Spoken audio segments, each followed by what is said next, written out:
Halo teman-teman semuanya, kembali lagi berjumpa bersama saya Sebastiana BI dengan NIM 191134. Nah, teman-teman semuanya, kali ini kita akan belajar tentang jenis-jenis tari dan juga berdasarkan sifatnya. Nanti ada 4 topik yang akan dibahas dari tarian tersebut. Daripada membuat teman-teman penasaran, alangkah lebih baiknya kita lanjutkan saja yuk pembahasannya. Oke, sekarang yang pertama adalah tarian bersifat imitatif. Nah, kira-kira apa ya tarian bersifat imitatif itu? Nah, tarian bersifat imitatif itu yaitu suatu ungkapan ragawi dalam bentuk gerakan yang meniru satwa atau binatang.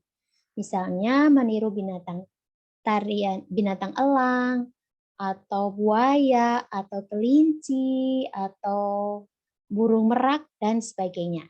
Nah, sekarang saya akan memberikan salah satu contoh tarian yang bersifat imitatif. Nah, adalah tari sarang kolong, yang mana berasal dari suku Riung Ngada NTT. Nah, tari sarang kolong ini adalah tarian burung tekukur dari suku Riung, Kabupaten Ngada, Provinsi Nusa Tenggara Timur. Tarian ini berasal dari kisah sekelompok burung tekukur yang datang ke tempat para petani untuk memakan padi yang sedang dijemur. Nah, tarian ini dipentaskan pada acara penyambutan dan acara syukuran ataupun acara-acara lainnya yang mana dapat disesuaikan dengan tarian tersebut. Nah, tarian sarang kolong ini dimainkan oleh beberapa penari wanita yang mengenakan mahkota dan pakaian berbentuk burung, menirukan gaya burung yang sedang mematuk padi.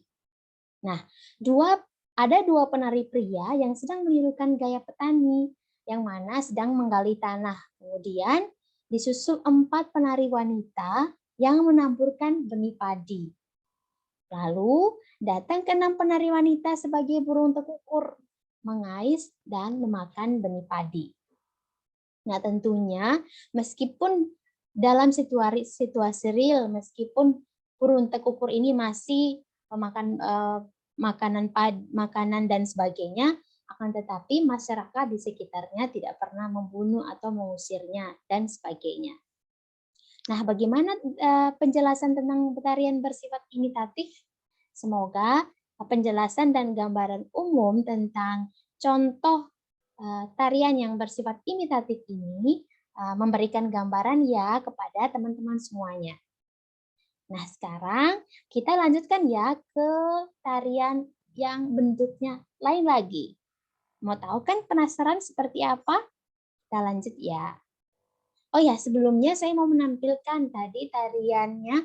Contohnya adalah ini, yang mana dipentaskan oleh para perempuan dan laki-laki dari suku Riung yang berasal dari Kabupaten Ngada, Provinsi Nusa Tenggara Timur. Nah, kebetulan acara ini dipentaskan ketika ada festival. Baik, kita lanjutkan ya ke topik yang kedua. Yang kedua adalah tarian bersifat mimitis. Nah, penasaran kan tarian bersifat mimitis itu seperti apa?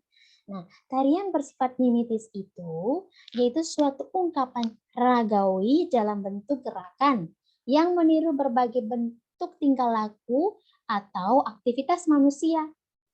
Nah, kira-kira tingkah laku yang seperti apa ya? Apakah tingkah laku makan, tidur, atau bekerja, atau perang, atau berkebun, dan sebagainya.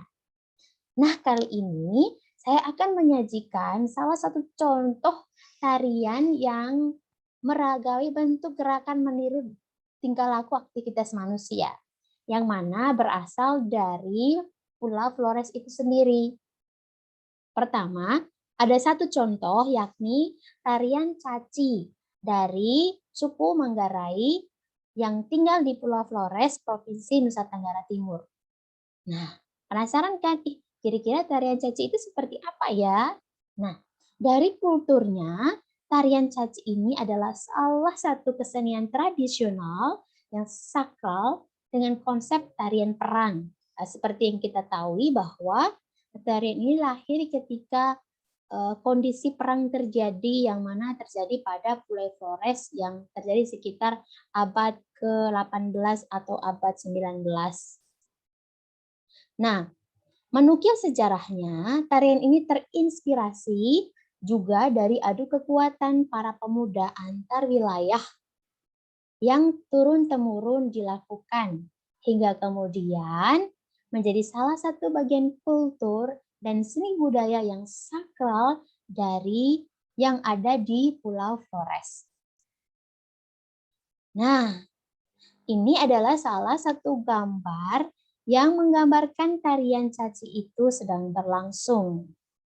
Nah, tari caci berasal dari kata ca dan ci. Nah, nama caci ini merupakan ringkasan dari kata ca yang bermakna satu dan ci yang berarti uji. Artinya, untuk menentukan tingkat kematangan seorang laki-laki di Flores, mereka harus melalui uji ketangkasan dalam sebuah pertarungan satu lawan satu. Penasaran? Mari kita dengarkan penjelasan yang selanjutnya. Selanjutnya adalah tarian caci ini menggambarkan kehidupan yang bersinergi antara alam dan manusia. Tarian ini juga merupakan gambaran proses kedewasaan kaum lelaki Manggarai. Nah, kedewasaan yang dimaksud adalah para lelaki ini kelak akan menjadi pemimpin. Sehingga harus bisa membedakan hal baik dan hal buruk. Nah, selain itu, harus cermat menyusun strategi dan meredam emosi serta tak menyimpan dendam kepada lawan main dalam tarian tersebut. Nah, tarian ini biasanya itu dipentaskan ketika ada acara penyambutan, acara syukuran, atau acara-acara resmi yang berkaitan dengan pemerintah, tetapi tarian ini juga tidak terlepas dari budaya. Jadi ketika ada kegiatan yang berkaitan dengan budaya, yang pastinya bahwa tarian ini dilaksanakan, yang mana tarian ini diiringi oleh alat musik daerah dari suku Manggarai itu sendiri. Lalu bagaimana? Apakah semua laki-laki harus melakukan tarian ini? Lalu apakah ketika tarian ini telah berakhir, bagaimana dengan para pelakunya? Nah, kita harus dalam hal ini para penari konsisten. Jika dilakukan adalah sebuah tarian, maka dalam hal ini tidak ada terdapat unsur kebencian, dendam, atau unsur-unsur negatif lainnya. Berikut adalah salah satu contoh di mana dua penari sedang melakukan tarian caci. Bagaimana penjelasannya? Semoga ada gambaran ya. Baik, sekarang kita lanjutkan dengan jenis atau sifat tarian yang berikutnya. Nah, sekarang ini adalah tarian bersifat simpatetik. Nah, teman-teman, tarian bersifat simpatetik ini berkaitan dengan suatu tarian yang mengundang objek-objek tertentu, baik itu binatang, alam lingkungan, maupun lainnya. Nah, contohnya itu adalah tarian Gundala-Gundala yang berasal dari suku Karo Sumatera Utara. Nah, tarian ini bertujuan untuk memanggil hujan atau dalam bahasa Karonya disebut Dilo Wari Udan. Nah, hingga saat ini tradisi memanggil hujan dengan menampilkan atraksi gundala-gundala pada masyarakat Karo masih terus dilakukan di sejumlah desa. Nah, tak hanya itu, masyarakat Karo juga menampilkan tarian ini pada musim kemarau yang sangat berkepanjangan. Nah, tarian ini juga sering ditampilkan saat acara karo seperti kerja tahun atau pesta tahun dan pesta bunga dan buah atau pesta menjuah. Tadi kita belum menjelaskan tentang tarian bersifat simpatetik itu sendiri. Nah, tarian ini tercermin oleh berbagai gerakan yang ditujukan untuk mempengaruhi kekuatan seseorang, binatang, tumbuh-tumbuhan, dan suatu keadaan. Sama seperti tarian gundala-gundala tadi, di mana dilakukan untuk meminta hujan ketika musim panas atau musim kemarau sedang berlangsung yang sangat berkepanjangan. Berikut adalah salah satu contoh tarian gundala-gundala dari suku Karo yang sedang berlangsung. Nah, yang terakhir adalah tarian bersifat kontagius. Nah, tarian bersifat kontagius ini adalah tarian yang mempercayai kontak atau hubungan dengan objek untuk mencapai suatu kehendak. Nah, kira-kira kontak apa ya yang terjadi di sini? Apakah kontak antara sesama manusia atau kontak dengan binatang atau dengan tumbuhan? Nah, yang pastinya adalah kontak antar sesama manusia. Nah, berikut adalah salah satu contoh tarian yang bersifat kontagius. Salah satunya adalah tarian Gawi yang berasal dari suku Endelio, Pulau Flores, Provinsi Nusa Tenggara Timur. Nah, tarian Gawi ini sejatinya itu dilakukan secara massal oleh kaum lelaki maupun perempuan. Dalam hal ini tidak ada pembedaan antara kaum dewasa atau kaum remaja. Nah, para penari biasanya itu membentuk lingkaran lingkaran bulat yang meniskayakan bentuk persaudaraan, lalu persatuan, kebersamaan, dan itulah kenapa tarian ini semua penari saling bergandengan tangan dan membentuk lingkaran. Nah, tentunya ketika adanya perkembangan modern dan tarian ini dipentaskan dengan alat musik daerah tersebut. Namun tarian ini bisa juga dipentaskan tanpa adanya alat musik. Nah, berdasarkan etimologisnya, maka tarian Gawi ini bermakna pertama adalah menarik, memanggil kembali orang-orang yang telah pergi untuk kembali ke persekutuan ke dalam. Ke dalam yang di sini maksudnya adalah persekutuan antar suku, antar keluarga, dan juga pada intinya adalah diri sendiri. Lalu yang kedua, menarik orang untuk bersama-sama dalam persatuan, mendekati orang yang berwibawa dan berkuasa.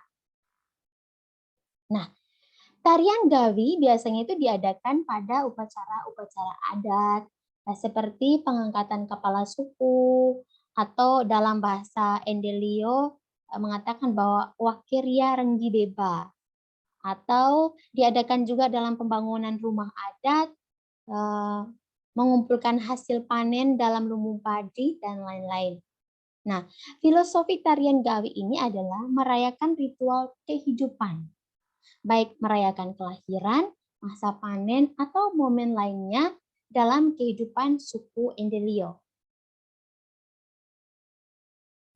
Salah satu tujuan dari tarian Gawi adalah bentuk ungkapan syukur atas hidup dari Sang Pencipta. Nah, berikut adalah salah satu contoh tarian Gawi yang dilakukan di antara rumah adat dari suku Endelio itu sendiri. Di sini sangat terlihat bahwa tarian ini para penari saling bergandengan tangan dan juga formasinya bulat dan pola menarinya itu adalah dibentuk oleh hentakan-hentakan kaki. Lalu bagaimana dengan penjelasan dari keempat jenis tarian yang berdasarkan sifat-sifatnya? Saya harap teman-teman semuanya dapat mempunyai gambaran bahwa tarian yang ada di sekitar ini mempunyai sifat, mempunyai makna berdasarkan jenis dan lain-lainnya. Dan tentunya bahwa makna yang berasal dari tarian tersebut itu berkaitan dengan nilai budaya, atau jika itu dilahirkan dari budaya, maka berkaitan dengan makna nilai-nilai dari budaya itu sendiri. Sekian presentasi dari saya. Jika ada salah kata atau kekurangan informasi, saya menyampaikan mohon maaf yang sebesar-besarnya, dan saya harap presentasi dari saya tentang penjelasan dari tari ini berfungsi bagi teman-teman semuanya. Terima kasih.